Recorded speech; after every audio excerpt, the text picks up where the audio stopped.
Halo teman-teman semua. Di video kali ini kita akan membahas orang kudus.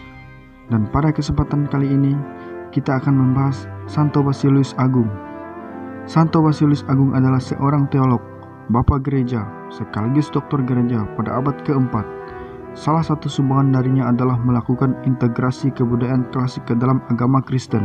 Santo Basilius Agung dilahirkan di Kaisarea, Kapadokia, dalam sebuah keluarga yang kaya dan saleh pada tahun 329. Ia adalah anak sulung dalam keluarga dan memiliki kondisi fisik yang lemah.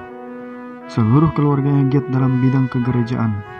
Bahkan, ia dan dua saudara laki-lakinya, yakni Gregorius dari Nisa dan Petrus dari Sebaste, menjadi uskup. Santo Basilius menerima pendidikan dasarnya dari ayahnya sendiri, karena ayahnya adalah seorang guru retorika. Kemudian, ia pergi ke Konstantinopel dan belajar pada Libanus, seorang guru retorika yang terbuka pada masa itu. Setelah itu, ia pergi ke Athena untuk mempelajari retorika, matematika, dan filsafat. Ia belajar filsafat pada kelompok sofis, yakni kepada Himerius dan Proaresius. Setelah itu, ia kembali ke Kapadokia dan mengajar retorika selama beberapa waktu. Karena kecerdasannya sebagai guru retorika, ia menjadi sombong. Setelah saudara perempuannya mengingatkan dia mengenai kesombongannya, ia bertobat dan dibaptiskan. Demikianlah bunyi pernyataan spiritualitas dalam sebuah surat. Aku telah menyia-nyiakan banyak waktu pada kebodohan dan menghabiskan hampir semua tenaga kerja muda saya pada kesia-siaan dan pengabdian kepada kearifan yang telah dibuat bodoh oleh Allah. Tiba-tiba aku terbangun dari tidur nyenyak.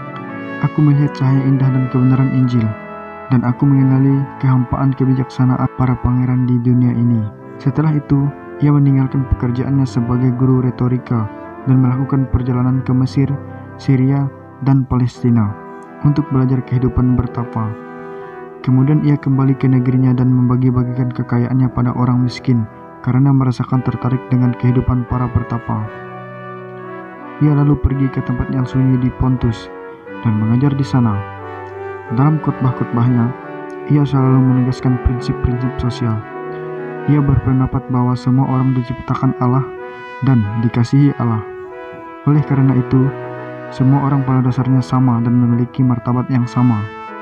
Pada tahun 304, ia diangkat menjadi seorang presbiter di Kaisarea dan ditabiskan menjadi uskup di tempat yang sama pada tahun 370.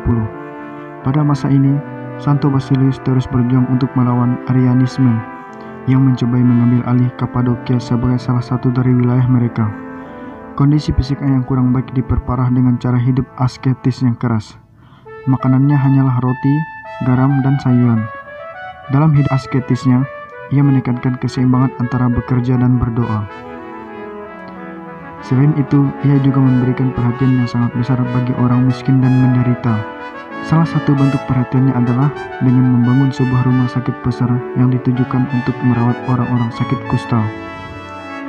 Ia meninggal pada tahun 379. Salah satu peninggalannya bagi gereja timur adalah liturgi yang masih dipergunakan oleh Chrysostomus. Demikian video kali ini. Jika ada kekurangan atau kesalahan dalam video ini, mohon dimaafkan. Sampai bertemu di next video. God bless you all.